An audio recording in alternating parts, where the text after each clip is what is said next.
তীব্র গ্যাস সংকটে রাজধানীর সিএনজি ফিলিং স্টেশনগুলো। যেখানে মিলছে কিছুটা গ্যাসের প্রেসার, সেখানেই বাড়ছে গাড়ির চাপ। ঘন্টার পর ঘন্টা দীর্ঘ লাইনে নাভিশ্বাস অবস্থা পরিবহন সংশ্লিষ্টদের। 2 থেকে 3 ঘন্টা অপেক্ষা করেও পুরো সিলিন্ডার ভরে নিতে পারছেন না গ্যাস। চাহিদা পূরণে ছুটে বেড়াতে হচ্ছে এক স্টেশন থেকে অন্য স্টেশনে। এছাড়া বাসা বাড়িতেও কমেছে গ্যাসের চাপ, কিছু জায়গায় মেলে না সারাদিনেও।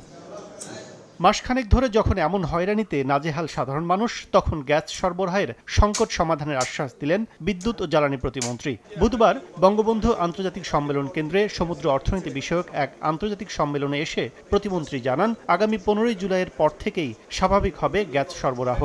আমরা আশাবাদী যে এই মাসের 15 তারিখের পর থেকে গ্যাসের ব্যবস্থাটা স্বাভাবিক হবে। তবে এই যে শর্টেজটা আমরা ম্যানেজ করার চেষ্টা করছি। আমাদের গ্যাস দিয়ে পাওয়ার প্ল্যান্ট চালাতে হচ্ছে, বাসা বাড়িতে গ্যাস দিতে হচ্ছে, আমাদের এই গ্যাস দিয়ে সিএনজি চালানো হচ্ছে, ইন্ডাস্ট্রিতে গ্যাস দিতে হচ্ছে, সব জায়গাতে আমরা ম্যানেজ করতে হচ্ছে।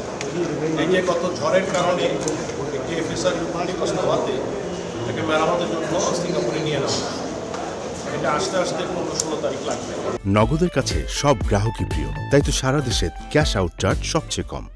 এর আগে সম্মেলনে ব্লু ইকোনমি ইনফ্রাস্ট্রাকচার সেশনে অংশ নিয়ে প্রতিমন্ত্রী বলেন, গ্যাস অনুসন্ধানে সমুদ্রে শেষ হয়েছে মাল্টি ক্লায়েন্ট জরিপ। We have already started and we have finished our multi-client surveys, mostly in the deep seas and the shallow seas areas.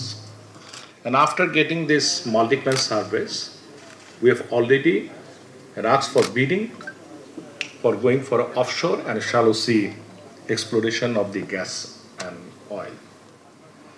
The closing of this explorations bidding will be on September.